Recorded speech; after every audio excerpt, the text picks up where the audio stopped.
30 महीने में सबको बना लिया फैन, कैसे सबके फेवरेट हैं हिटमैन। रोहित की टीम, रोहित का टारगेट द्रविड़ से लेकर गंभीर तक सेट। द्रविड़ के साथ नया झगड़ा लगा दिया, गौती को रोहित ने खड़ूस बता दिया। सेलेक्टर से लेकर कोच तक सरेंडर, क्यों रोहित को किसी से नहीं लगता है डर। देश का दिल जीतने वाला बयान, यंगस्टर्स को रास्ता दिखाने वाला प्लान। दुनिया से ऊपर है टीम इंडिया, क्यों कंप्लीट लीडर है रोहित शर्मा। धोनी ने करीब 10 साल टीम इंडिया की कमान संभाली तो उन्हें कैप्टन कूल और सबसे ज्यादा सफल कप्तान कहा गया।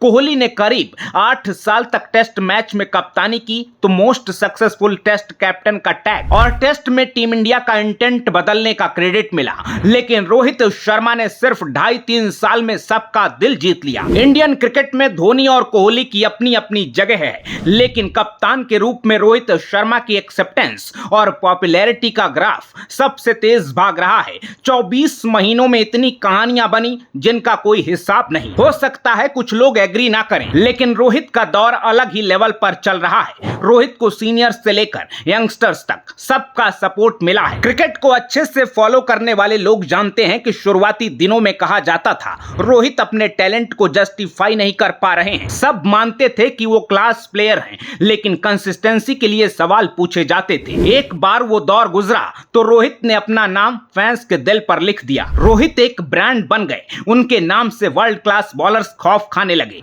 लेकिन इसके बावजूद रोहित को वो सम्मान नहीं मिला जो वो डिजर्व करते थे। कोहली की कप्तानी और शायद उनकी रिकॉर्ड तोड़ पारियों की आगे रोहित एक शैडो में छिपे रहे। रोहित के लिए बहुत सारे लोग कहते थे चला तो चला, नहीं तो वापस चला, लेकिन लीडरशिप रोल में आते ही रोहित बिल्कुल अलग नजर आने लगे। इंडियन क्रिकेट में रोहित का असली इंपैक्ट दिखने लगा। लोगों को पता चला कि रोहित क्रिकेट की कितनी गहरी समझ रखते हैं और कितने दमदार लीडर हैं। आज हालत यह है कि क्रिकेट के जानकार हों या कॉमन फैंस, बहुत सारे लोग मानते हैं कि रोहित को कप्तानी देने में बीसीसीआई ने बहुत देर कर दी। रोहित कैप्टन होते तो शायद टीम इंडिया को आईसीसी ट्रॉफी के लिए इतना लंबा इंतजार नहीं करना पड़ता। सोशल मीडिया पर जहां देखो वहां हिटमैन के नाम से कैंपेन चलाए जाते हैं। कोई रोहित को सबसे बड़ा प्लेयर बताता है तो कोई सबसे बड़ा कप्तान। सवाल यह है कि रोहित के अंदर ऐसी क्या क्वालिटीज हैं जो 2.5 साल में रोहित ने देश को दीवाना बना दिया। इस बात का जवाब हम रोहित की अंधी तारीफ करके अपनी तरफ से नहीं देंगे,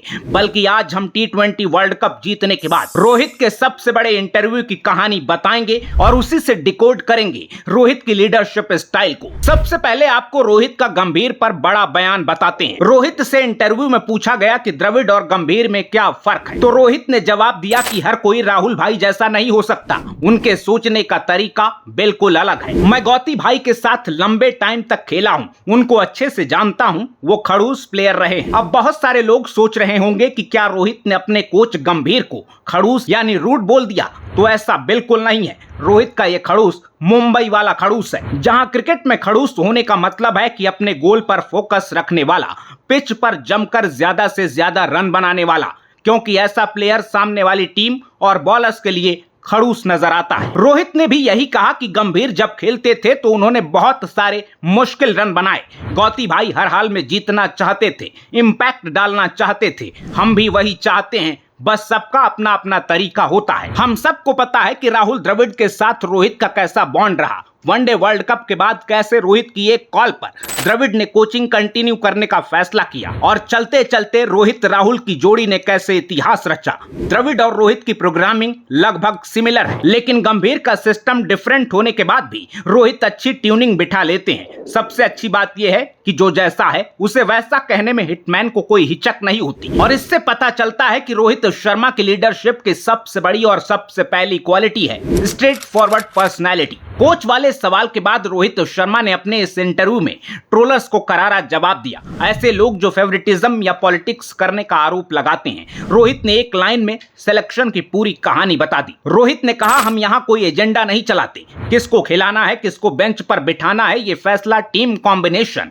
और कंडीशन को देखकर किया जाता है। लोग अच्छे प्रदर्शन के बाद ही टीम में जगह बनाते हैं, लेकिन फिर भी बाहर रह जाते हैं तो कई प्लेयर्स के लिए मुझे पर्सनली बहुत बुरा लगता है। मैं खुद कई बार इस दौर से गुजरा हूं। मैं जानता हूं कि जो लोग बाहर बैठते हैं उनको कितनी टेंशन होती है। मुझे पता है कि उनकी जगह टीम में बनती है, लेकिन सब कुछ जानने के बाद भी हम कुछ नहीं कर सकते, क्योंकि आखिर में हम सिर्फ 11 खिलाड़ी ही रख सकते हैं। आप सबको याद होगा कि T20 वर्ल्ड कप की टीम में रिंकू सिंह का नाम न होने पर सब लोग कितने हैरान थे। रिंकू की जगह शिवम दुबे को मौका देने पर लोग बुरी तरह भड़के हुए थे, जिसके बाद रोहित और अजीत अगरकर ने प्रेस कॉन्फ्रेंस में कहा था रिंकू को बाहर रखना हमारे लिए सबसे मुश्किल फैसला था। इसके अलावा इनफॉर्म संजू सैमसन से पहले पंत को प्रायोरिटी देने के लिए भी रोहित पर फेवर करने के आरोप लगे थे। इस इंटरव्यू में रोहित ने जिस तरह से लोगों को जवाब दिया उससे क्लियर है कि रोहित की दूसरी सबसे बड़ी क्वालिटी है डिसीजन मेकिंग, यानी लोग कुछ भी कहें लेकिन वो अपने फैसले लेते हैं, उन्हें बैक करते हैं और रिजल्ट डिलीवर करते हैं। रोहित ने इन आरोपों पर जवाब देने के बाद सबका दिल जीतने वाली बात कही। रोहित ने कहा टीम में नए नए लड़के आते हैं, सबका माइंडसेट अलग होता है, बहुत सारी बातें बतानी पड़ती हैं, नए लड़कों को समझाना हमारी जिम्मेदारी है। यंग लड़कों को हम बताते हैं कि टीम इंडिया की वैल्यू क्या है, इंडिया जर्सी में मैदान पर उतरने का मतलब क्या होता है, क्योंकि कई बार यंगस्टर्स इधर उधर ज्यादा दिमाग चलाते हैं तो सीनियर होने के नाते हमें अपना रोल निभाना होता है। रोहित की ये गंभीर बातें दिखाती हैं कि देश के क्रिकेट को वो कितना सीरियस लेते हैं, टीम इंडिया से वो कितना दिल लगाते हैं। इससे साबित होता है कि रोहित की तीसरी बड़ी क्वालिटी है डेडिकेशन, क्योंकि रोहित भारत के लिए क्रिकेट खेलने को ही अपना कर्म और धर्म मानते हैं। इस इंटरव्यू में रोहित ने आगे बताया कि कई बार मैनेजमेंट में ऐसे लोग भी आते हैं जो आपकी तरह नहीं सोचते या फिर वो आपकी बात नहीं समझते, तो उनके साथ भी एडजस्ट करना होता है, क्योंकि हम सबका अंतिम लक्ष्य एक है, हम सब भारत को जिताना चाहते हैं। इसलिए मैं किसी से ज्यादा उलझता नहीं हूं, अपनी तरफ से टीम के लिए जो बेस्ट हो वो फैसला लेने की कोशिश करते हैं। रोहित की ये लाइन बताती है कि ऐसा नहीं है कि उनको समझौते नहीं करने पड़ते, तरह तरह का दबाव होता है, लेकिन रोहित की कोशिश होती है कि वो दबाव कभी ड्रेसिंग रूम तक ना पहुंचे। ऐसे में रोहित की क्वालिटी नंबर 4 है फ्लेक्सिबिलिटी।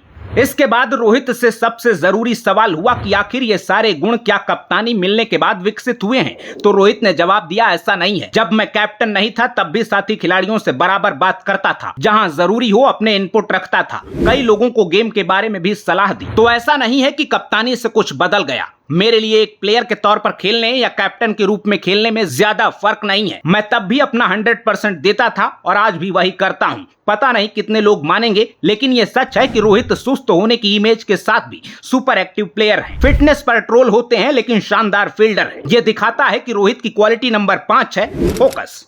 अब इसके बाद रोहित से पूछा गया कि भैया जो स्टंप माइक की कहानी है, क्या उसकी अलग से कोई तैयारी होती है, और अगर भरे स्टेडियम में प्लेयर्स को गालियां देकर बुलाते हैं, कभी कभी गुस्सा दिखाते हैं, तो क्या ये लोग बुरा नहीं मानते? इस बात का भी रोहित ने क्लियर कट जवाब दिया। रोहित ने कहा 15-20 साल से लोग मुझे जानते हैं, कुछ लड़के नए होते हैं लेकिन आप लोग वही देखते हैं जो टीवी पर आता है, जो गेम टाइम में होता है, लेकिन इसके लिए मैं कुछ अलग से नहीं सोचता हूँ, जो मुंह में आता है निकल जाता है। अच्छी बात यह है कि सब लोग जानते हैं कि जो करता हूँ दिल से करता हूँ, किसी के लिए कभी कोई गलत भावना नहीं होती। और वैसे भी ड्रेसिंग रूम में क्या होता है उसकी स्टोरी आपके सामने नहीं आती, लेकिन टीम में सब लोग मेरा नेचर बहुत अच्छे से जानते हैं, इसलिए कभी कोई रिएक्ट नहीं करता, क्योंकि सबको पता है कि हम सबका मकसद एक है और वो है टीम के लिए अपना बेस्ट देना। मैं जो भी बोलता हूँ सिर्फ इसलिए बोलता हूँ ताकि सब लोग अपना पूरा ध्यान गेम में लगाएं, फील्ड में लगाएं। रोहित के स्टंप माइक रिएक्शन सुनने के बाद रोहित का यह बिंदास जवाब दिखाता है कि हिटमैन की क्वालिटी नंबर 6 है इमोशनल कनेक्शन।